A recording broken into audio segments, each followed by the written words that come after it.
ADA I think we'll play. accessibility in Yep. 2024 is vital for inclusivity. Let's see how True Omni is driving ADA audio and video enhancements. Welcome to the Crested Butte ADA accessibility menu. Events page, play page. Events page, June 18th, Socrates Cafe, June 20th, Novel Book Club.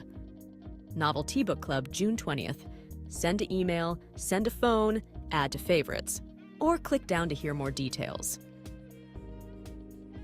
1800.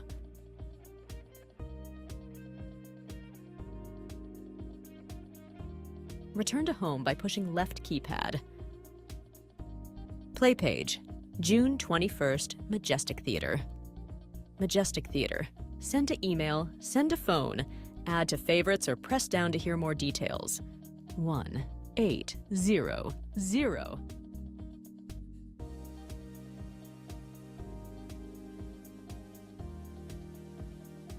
Return to home by pushing left keypad. To search, press up. N-O-O-D-L.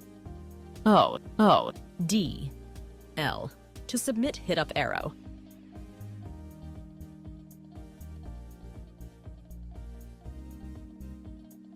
Search results, Marcatelli's Italian Restaurant. Marcatelli's Gourmet Noodles. Send to email, send to phone, add to favorites, or press down to hear more details. Driving directions by car. Send to email, send to phone. 1800.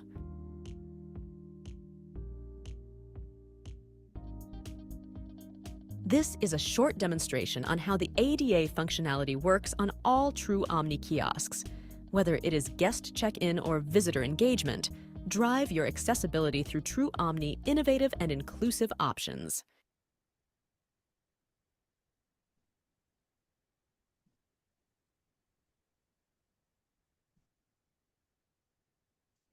Um, would you like me to speak a little bit before questions, or? Yes, you can do that if you like. Keep it Sure. short so we can get through as many questions as we can, but I think that's a good idea.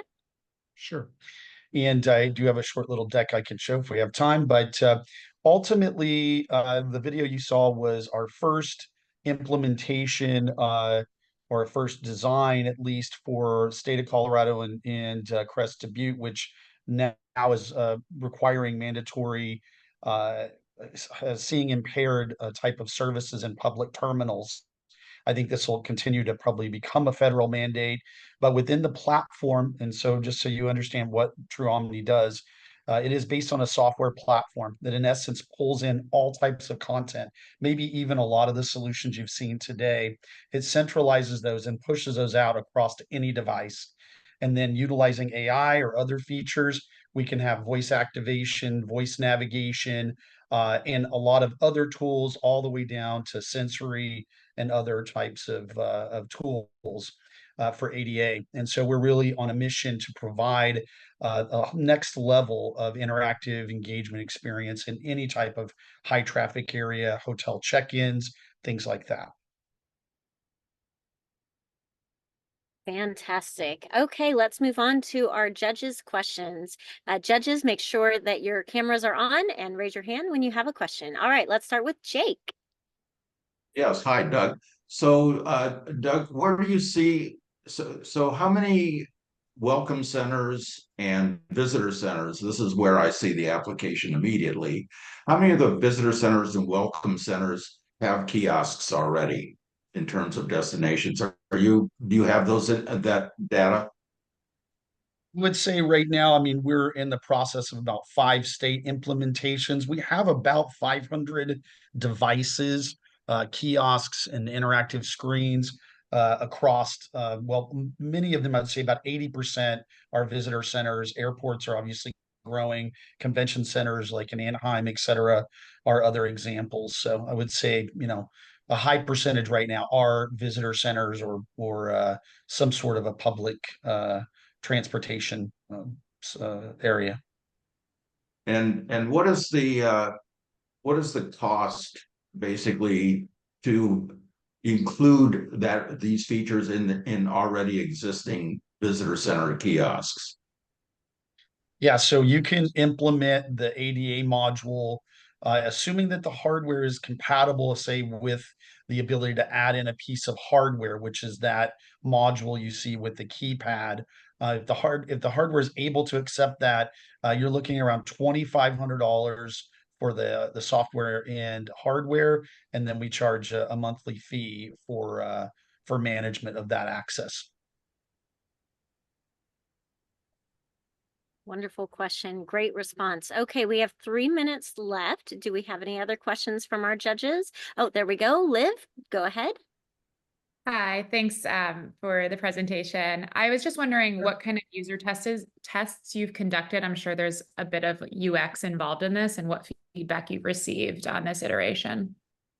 Yeah, no, well said. Yeah, we're going through that right now. We have a company that actually is walking through the process with us as far as usability and the different types of disabilities and how they access these solutions. It's been very interesting on this particular ADA module, which you see in most airport, kiosks and maybe ATMs.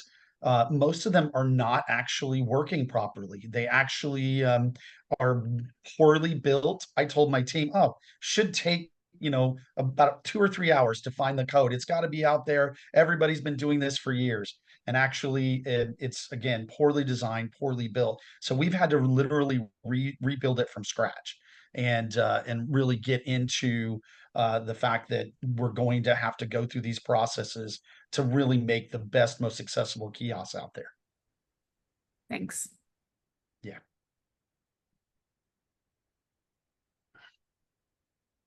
Okay, next question goes to Carol. Can you dive a little deeper into the cost model? Because I'm trying to understand what the monthly rates are.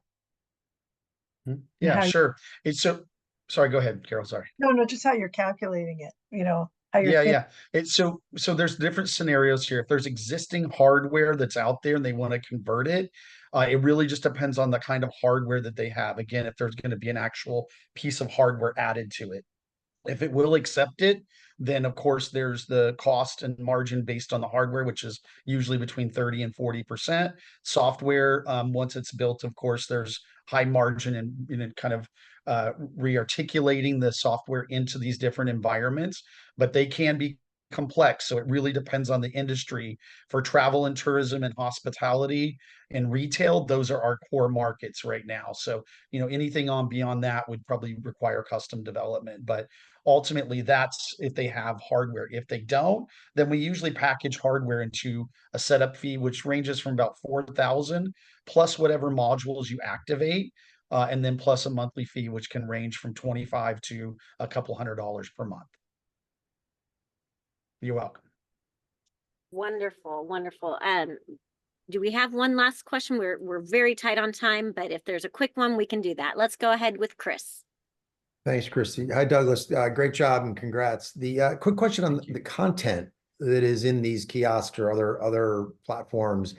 Are the locations providing you with that content? Are you having to do any of the content development yourself and in charge of updating it and making sure it's accurate, or is that being given to you as is? Yeah. Usually we integrate directly with the CRM or CMS system or wherever that content is, and then we pull it in by device. We can curate, of course, and implement translation, language translation, and other features that that person may not have with its current data. But ultimately, again, if it's a destination, we hook into the CRM. If it's a Google or other places that have this information. And then one thing that's unique is within the system, I can start to tag different things. So if there is ADA accessible listings and things like that, we can make it where it's easier to search and kind of curate that. And of course, AI helps us with that as well. But content is definitely something that we have multiple options to connect with, but usually the customer is providing some sort of a facilitator to do that. Gotcha. Thanks.